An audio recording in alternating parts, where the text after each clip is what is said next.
네, 김건희 씨의 첫 재판이 잠시 뒤 오후 2시 10분부터 열립니다. 공판 시작 전 김건희 씨의 모습이 공개될 예정인데요. 관련 내용 이고은 변호사, 김영수 기자와 함께 이야기 나눠봅니다. 두 분 안녕하십니까? 네, 안녕하십시오. 자, 지금 김건희 씨 첫 재판 잠시 뒤에 열릴 예정인데 도이치모터스 주가 조작, 명태균 씨 공천 개입, 또 건진법사 알선수재 세 가지 혐의에 대한 재판인 거죠? 네, 그렇습니다. 오늘 오후 2시 10분 예정이 돼 있고요. 말씀하신 것처럼 주가 조작, 그리고 건진법사를 통해서 통일교로부터 금품을 받은 혐의, 명태균 씨로부터 여론조사를 무상으로 제공받은 혐의, 이렇게 세 개 혐의에 대한 재판입니다. 각각 자본시장법 위반, 알선수재, 정치자금법 위반 혐의가 적용이 돼서 기소가 됐습니다.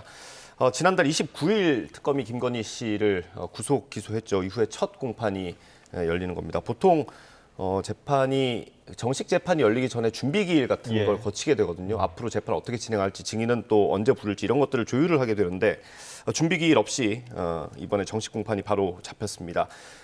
보통 저희가 일반 형사 재판 같은 경우도 1심 6개월 안에 끝내도록 훈시 규정이 있거든요. 근데 특검 사건 같은 경우는 특검법에 명시가 되어 있습니다. 1심은 6개월 안에 끝내야 하기 때문에 아마도 재판부가 좀 속도를 내서 진행하는 것 아닌가 이렇게 추정을 해봅니다. 예, 김건희 씨 측이 지금 여태까지는 특검 조사에서 대부분 진술을 거부했습니다. 그러면서 재판에서 이제 다투겠다고 했는데 그렇다면 오늘 재판에서 좀 성실하게 임할까요?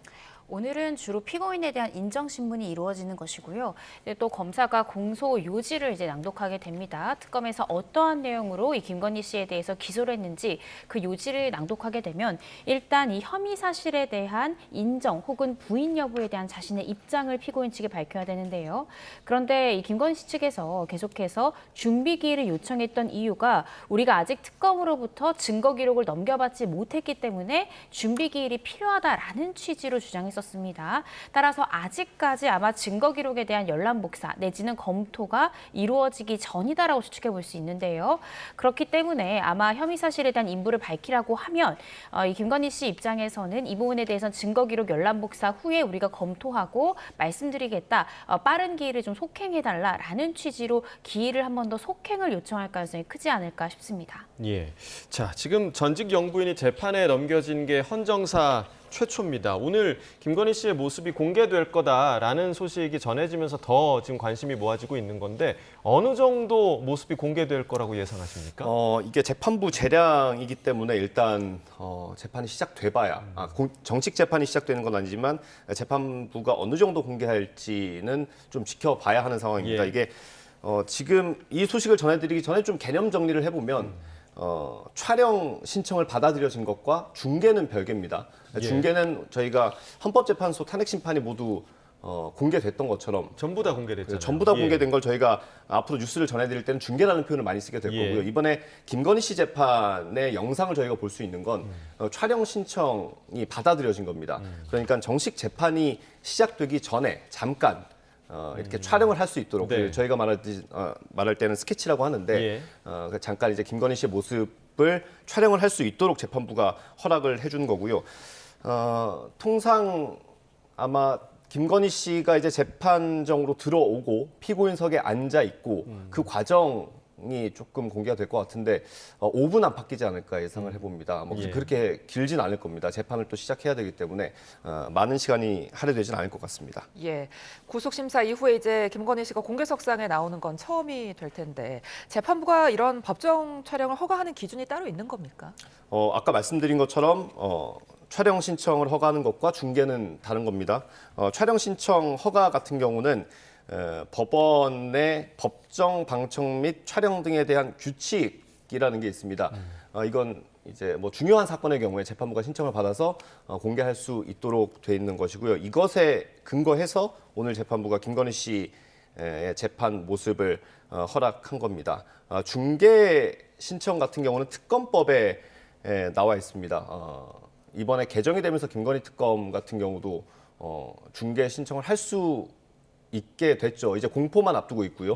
국무회의를 통과한 상태인데 그것은 김건희 특검에서는 아직 좀 유보적인 상황입니다. 지금 김영수 기자가 설명해 주신 대로 중계와 촬영을 좀 분리해서 생각을 하셔야 할 것 같습니다. 그러니까 오늘 김건희 씨에 대해서는 촬영이 허가가 됐기 때문에 생각보다 공개되는 그 분량 자체가 적을 가능성이 높다. 이렇게 설명을 해주셨고요. 재판 오늘 그 기소 내용과 관련해서 좀 이야기를 나눠보자면 재판부가 김건희 씨 범죄 수익을 총 10억 3천만 원으로 산정을 했더라고요. 이 산정은 어떤 기준으로 좀 했을까요? 네, 불법한 행위로 인해서 얻은 범죄 수익을 이제 추징하는 절차다라고 생각하시면 될 것 같습니다. 일단 특검에서는 이 김건희 씨가 도이치모터스 주가 조작으로 얻게 된 이 부당이득의 규모를 8억 1천만 원 정도로 지금 잡고 있는 것이고요. 또 지금 명태균 씨를 통해서 받았다라고 지금 추정하고 있는 이 무상의 이 여론조사가 우리가 이것을 시가로 다시 계산해 보면 2억 원 정도다라고 보고 있는 것입니다.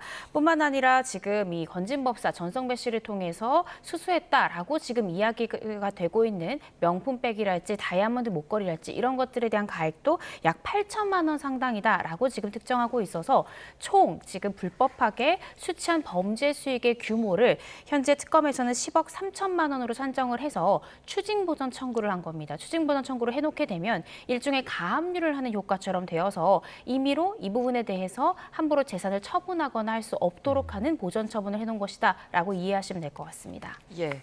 자, 오늘은 이제 김건희 씨가 재판을 받고 내일은 김건희 씨에 대해서 특검팀이 소환을 했는데 내일 조사는 어떤 게 예정돼 있습니까?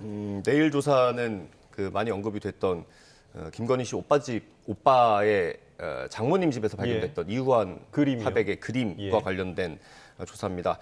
앞서 이 그림을 전달한 걸로 지목된 인물이죠. 김상민 전 검사는 청탁금지법 위반 혐의로 구속이 된 상태입니다. 김건희 씨는 일단 내일 조사에도 출석을 한다는 입장입니다. 다만 진술을 할지는 좀 지켜봐야 하고요. 왜냐하면 김건희 씨가 첫 특검 조사에서는 진술을 다 했지만 구속된 이후로는 출석한 뒤에 진술 거부권을 대부분 사용했거든요. 그래서 내일도 뭐 재판에서 다투겠다라는 입장을 유지한다면 진술 거부권을 사용할 가능성도 남아 있기는 합니다. 네, 자 이우환 화백의 그림을 받았다. 그러니까 이것이 과연 대가성이 있는 거냐? 이 부분을 지금 밝혀내야 할 부분인 건데 특검이 생각하고 있는 게 윤석열 전 대통령이 김건희 씨의 공범이다. 물론 김건희 씨는 공직자 신분은 아니지만 윤 전 대통령이 이제 대통령이었기 때문에 이 공범 관계를 지금 연결하려고 하는 것 같더라고요. 예, 그렇습니다. 뇌물 혐의를 적용했다는 것 자체가 예. 일단 둘을 공범으로 봤다라고 해야 할 것 같고요. 뭐 최근 특검 관계자가 뇌물 혐의가 짙다고 보고 있다라는 표현까지 했거든요. 특검이 이번에 김건희 씨를 소환하면서 뇌물 혐의 피의자라고 적시를 했습니다. 앞서 그림을 준 사람 아까 말씀드렸던 김상민 전 검사 같은 경우는 청탁금지법 위반으로 구속이 됐다고 설명을 드렸죠. 근데 예. 김건희 씨는 뇌물 혐의가 적용이 된 겁니다. 청탁금지법에 대통령 배우자를 처벌할 수 있는 조항이 없어요. 그래서 그렇게 적용을 한 거고 김건희 씨 같은 경우는 그러면 알선수재 아니면 뇌물로 해야 하는데 김건희 씨는 공무원이 아니잖아요. 그래서 그 뇌물죄를 적용하기 위해서는 윤석열 전 대통령과 공범으로 그렇죠. 적용을 해야 합니다. 그래서 이번에 윤석열 전 대통령을 공범으로 이렇게 묶어서 김건희 씨를 조사한다라고 이해하시면 될 것 같고요. 쉽게 풀어서 얘기하면 특검은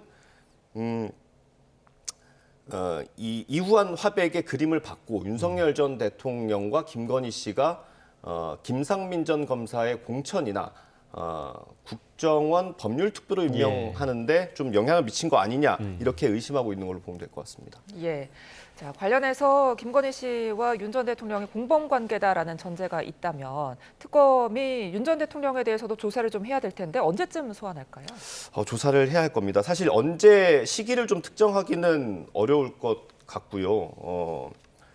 특검도 일단 윤석열 전 대통령을 조사해야 그 뇌물 혐의 공범을 적용하기에 조금 수월할 텐데 앞선 소환 통보에 윤석열 전 대통령이 응하지 않았고 또 예. 구치소에 가서 좀 국민 여러분들께서 듣기 어려운, 듣기 힘든 그런 좀 안 좋은 모습도 보이지 않았습니까? 그래서 특검도 고심을 하고 있을 걸로 보이고요. 소환 통보는 있을 걸로 예상이 됩니다. 윤석열 전 대통령이 응할지는 좀 지켜봐야 할 것 같고요. 그런데 이건 내란 특검 얘기인데 내란 특검 같은 경우도 외환죄 조사를 하기 위해서 예. 윤석열 전 대통령에 대해서 오늘 소환을 통보했는데 불출석했죠. 그런데 저희가 변호인 측과 통화하다가 들은 내용인데 방문 조사에는 응하겠다라는 의사를 밝혔다고 합니다. 물론 이거 공식적인 의견서를 낸 건 아니고 변호인의 입을 통해서 저희가 듣게 된 건데 만약에 김건희 특검이 방문 조사 가능성까지 열어두고 윤석열 전 대통령 측도 방문 조사는 응하겠다고 한다면 그때는 또 방문 조사가 성사될 수도 있지 않을까 예. 이렇게 좀 볼 수 있을 것 같습니다. 그러니까 특검에서 서울구치소에 가서 윤 전 대통령을 조사하는 방법도 특검에서 고민을 할 수도 있다라고 얘기를 해주셨고 그 이완 화백 그림과 관련해서는 김상민 전 검사가 어제 있었던 조사에서 좀 진술을 거부한 것으로 알려지고 있는데 그 적용 혐의가 청탁금지법 위반에서 뇌물죄로 변경될 가능성이 있다라고 지금 전해지고 있는데 이건 이유가 뭡니까? 일단은 지금 김건희 씨에 대한 혐의 자체가 뇌물죄가 적용이 되었기 때문에 예. 받은 사람이 뇌물죄가 적용됐기 때문에 준 사람 또한 뇌물 공여죄가 될 가능성이 상당히 높다라고 생각하시면 될 것 같습니다. 또 대가성 부분에 대해서 지금 김상민 전 검사는 영장 시심사 단계 때 굉장히 다퉜죠. 나는 어떤 대가성이나 이런 것들이 전혀 없었다라고 주장을 했지만 결과적으로 영장 전담 판사도 어떤 이 김상민 전 검사에 대한 공천이나 이 국정원의 이 법률 특보 임명 부분에 대한 대가일 수도 있다라는 취지의 특검의 주장을 이른 받아들인 부분도 있다라고 지금 특검은 평가할 수 있기 때문에 저는 뇌물공여죄로 제명이 변경되어서 기소될 가능성이 상당히 높다라는 생각이 듭니다. 그리고 김건희 씨 같은 경우에 공무원이 아니기 때문에 당연히 윤 전 대통령과 공범관계가 구성이 되어야만 이 뇌물죄 적용이 가능한데요. 그런데 김건희 씨에 대해서도 저는 결국 이 뇌물죄로 기소가 될 수밖에 없는 상황이다. 그 이유는 이 국정원의 법률 특보를 임명하는 것은 영부인이 아니라 대통령일 수밖에 없기 때문에 결과적으로는 두 사람이 모두 입을 닫는다 하더라도 윤 전 대통령 부부가 함께 공모했다라고밖에 볼 수 없는 여러 가지의 정황적 증거들이 있을 것이기 때문에 결과적으로 저는 김상민 전 검사도 이 뇌물공여죄로 기소될 가능성이 상당히 높지 않을까 싶습니다. 예, 그런가 하면 이제 특검이 김승희 전 대통령실 의전 비서관 자녀의 학교 폭력 무마 의혹에 대해서도 지금 수사에 들어갔는데요. 이 부분에 대해서 김건희 씨가 어떤 영향력을 행사했는지 어떻게 밝혀낼 수 있을까요? 그때 당시에요. 이 의전 비서관의 자녀가 같은 초등학교를 다니는 아이를 수차례 때려서 각막 손상 등의 피해를 입혔다라는 이유로 학폭 처분을 받았습니다. 당시 이 의전 비서관의 자녀가 받아도 학폭 처분의 수위가 비교적 낮다라는 것을 의심하고 있는 것인데요. 출석 정지 10일에 학급 교체 등의 처분을 받았을 뿐 이 강제 전학 등의 학폭 처분을 받지 않았다는 겁니다. 그런데 참 의아한 것이 그 무렵 이 김건희 씨와 이 교육부 차관이 통화한 부분들이 나오면서 혹시나 이 김건희 씨가 이런 학폭 사건을 무마시켜줬던 것이 아니야라는 의혹들이 나오고 있는데요. 이 부분에 대해서 이번 주에 이 학폭위 간사에 대해서 참고인 조사를 했고 실질적으로 어떠한 경위로 이 의전 비서관의 자녀가 해당 처분을 받게 됐는지 혹시 이 학교 간사나 학폭위에 더 상부의 연락이나 지시가 있었는지 이런 부분들에 대한 이 관계자들의 소환 조사가 필요할 것으로 보여집니다. 네. 자, 그리고 이제 오늘 김건희 특검팀의 일정을 또 추가적으로 보자면 한학자 통일교 총재 구속 뒤 처음으로 지금 소환 조사를 할 예정이고요. 그리고 그 국민의힘 집단 입당 의혹과 관련한 그런 조사가 이루어지지 않을까 이렇게 좀 예상이 되고 있어요. 네, 그렇습니다. 한 총재에 대해서도 아무래도 통일교 교인들을 집단적으로 국민의힘에 가입시켰던 것은 아니냐라는 취지의 이제 조사가 이루어질 것 같고요. 그런데 그간 한 총재가 보였던 태도를 본다면 아마 혐의를 전면 부인할 가능성이 상당히 높지 않을까 싶습니다.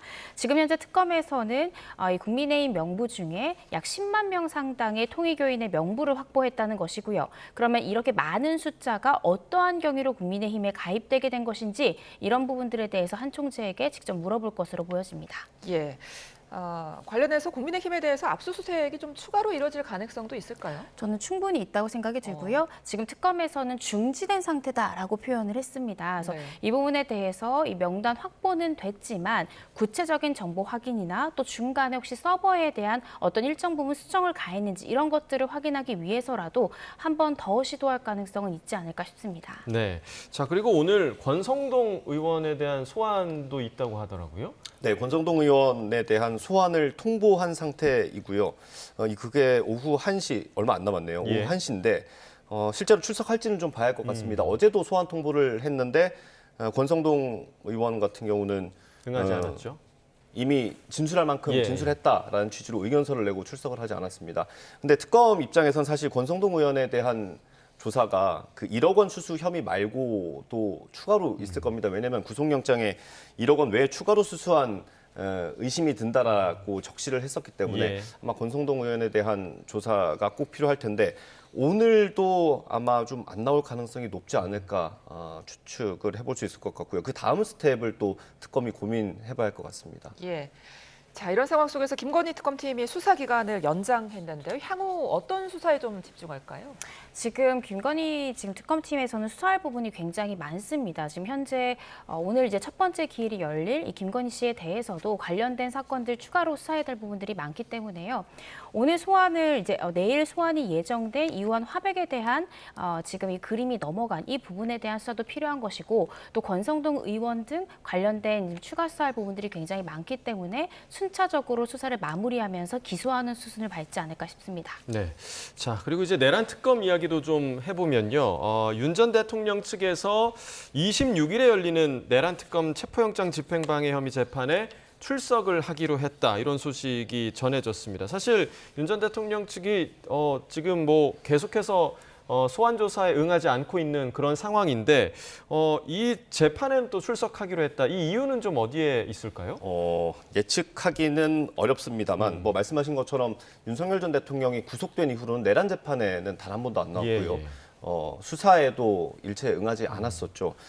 그런데 이번에 추가 기소한 사건, 특검이 추가 기소한 사건 첫 재판에는 나오겠다는 입장을 밝혔습니다. 말씀하신 것처럼요. 일단 기자들에게 설명하기로는 첫 재판에 피고인이 나와야 재판이 진행이 되기 때문에 나오는 거다라고 했는데 예. 사실 그때 보석신문이 같이 잡혀 있습니다. 같은 날에요? 예, 그렇죠. 예. 근데 보석신문 같은 경우는 피고인이 내가 재판에 성실하게 응할 테니 어떤 조건을 걸고 좀 불구속 재판을 받게 해달라라는 것 아니겠습니까? 예. 근데 안 나온 상태에서 그걸 요구할 수는 없을 거예요. 그렇기 때문에 재판부를 설득하기 위한 목적이 있지 않겠느냐라고 대부분 해석을 하고 있습니다. 예. 자, 그런가 하면 내란 특검 지금 윤 전 대통령 체포영장 집행 방해 혐의 첫 공판에 대해서 중개 신청을 했습니다. 네, 오늘 그 사실을 공개했습니다. 앞서 말씀드린 것처럼 촬영 신청과 중개 신청은 다른 겁니다. 예. 김건희 씨 같은 경우는 오늘 잠깐 한 5분 안팎의 모습이 공개되는 것이고요. 이 중개 신청이 받아들여진다면 윤석열 전 대통령에 대한 1차 공판 모습이 지난 겨울에 보셨었던 그 헌법재판소 예. 탄핵 심판처럼 모든 내용을 다 보실 수 있게 되는 겁니다. 아시는 것처럼 윤 전 대통령 재판은 내란 재판은 또 다른 재판부에서 진행이 되고 있잖아요. 이번에 특검이 중개를 신청한 건 말씀하신 것처럼 특수공무집행방해 혐의 추가 기소한 사건입니다. 내란 특검법에 그러니까 개정 전에도요. 내란 특검법 같은 경우는 중개할 수 있는 내용이 들어가 있습니다. 개정 전의 법안을 보면 특검이나 피고인이 신청하면 특별한 사정이 없는 한 중개를 허가할 수 있도록 했고요. 반대로 불허할 수도 있습니다. 그러니까 재판부 판단을 좀 봐야 할 것 같고요. 개정된 법안, 그러니까 국무회의를 통과한 법안에는 1심 재판을 중개해야 한다라고 되어 있습니다. 이건 사실상 의무화한 예. 거죠. 그래서 일단 그 법이 공포되지 않았기 때문에 특검은 개정 전 법안을 근거로 재판부에 중개 신청을 한 상태이고요. 재판부가 어떻게 판단할지는 조금 지켜봐야 하는 상황입니다. 지켜봐야겠지만 그 중개 허가 가능성에 대해서 좀 어떻게 예측하세요? 제가 예측하기 참 어렵긴 한데 일단 그 중개 신청을 했다는 사실이 공개된 이후에 법원에서 언론 기자들에게 공지를 했습니다. 예.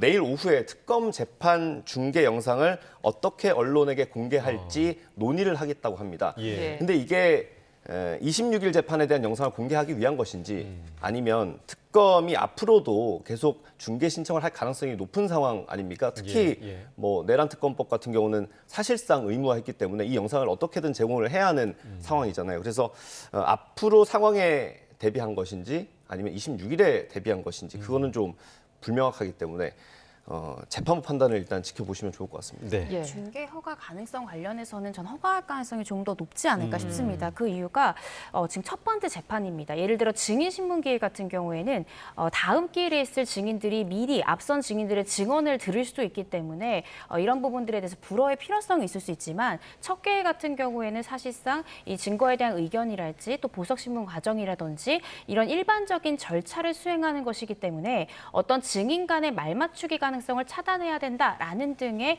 이 중계를 불허할 만한 사유는 없어 보이거든요. 그래서 조심스럽게 추측해 보자면은 이 첫 기일에 대한 이 중계 신청에 대해서는 허가 가능성이 조금 더 높지 않을까 싶습니다. 말씀하신 것에 조금 더 덧붙이면 예. 이게 재판부가 판단하는 것도 있지만 특검 입장에서도 사실 이 혐의 입증을 해야 하는데 증인들이 나왔을 때 이 중계가 되고 있으면 아무래도 좀 신경이 많이 쓰이고 그렇죠. 위축될 것 아닙니까? 그래서 이 특검 입장에서도 이걸 중계를 해야 되나 말아야 되나 약간 신중한 모습이 있기는 합니다. 특히 내란 특검 같은 경우에는 내란 재판에 대해서는 중계 신청을 아직 하지 않았습니다. 예. 왜 그러냐면 이제 군사 기밀이나 이런 게 많이 포함이 돼 있기 때문에 그렇다고 하고요. 그리고 만약에 이 1차 공판에 대한 중계가 된다고 해서 앞으로 재판 우리가 다 볼 수 있는 거냐? 그건 또 아닌 것 같습니다. 말씀하신 것처럼 증인에 따라서 그날 재판 내용에 따라서 아마 조금씩 변동이 있을 것 같고요. 그렇다면 김건희 씨 재판은 왜 중계 신청을 안 하느냐라는 의문이 들 수 있지 예, 않습니까? 이게 김건희 특검법에는 개정 전 법안에는 중계 내용이 아예 들어가 있지 않고요. 예. 이번에 이제 공포를 앞두고 있는 법안에는 조건부로 중계를 할 수 있게 돼 있습니다. 그런데 김건희 특검팀 관계자는 일단 중계 신청을 검토하고 있지 않다라고 밝힌 바가 있습니다. 물론 아직 공포되기 전이기 때문에 나중에 입장을 다시 한번 물어보기는 해야 할 것 같은데 예. 내란 특검 같은 경우 그리고 김건희 특검의 약간 스타일이라고 해야 할까요? 약간 그런 것에 영향을 좀 미치는 것 같기도 합니다. 예. 제가 각 특검의 브리핑 현장을 가보면 내란 특검은 수사 과정도 아마 보셔서 아시겠지만 좀 적극적이고 공개를 어떨 때는 많이 좀 하는 편이죠. 공개적이고 예. 공격적이기도 하고요. 어떨 때는 또 기자들도 예측하지 못할 정도로 좀 예측 불허이기도 하고요. 다만 그런데 김건희 특검 같은 경우는 브리핑 현장에 가봐도 기자들이 질문을 요리조리 잘 해야만 좀 답변을 들을 수 있는 그런 좀 신중한 모습들이 보이거든요. 아마 예. 그런 스타일도 좀 반영이 된 게 아닐까 싶습니다. 알겠습니다. 자, 오늘 두 분 말씀 여기까지 듣도록 하겠습니다. 이고은 변호사 그리고 김영수 기자와 이야기 나눠봤습니다. 말씀 고맙습니다.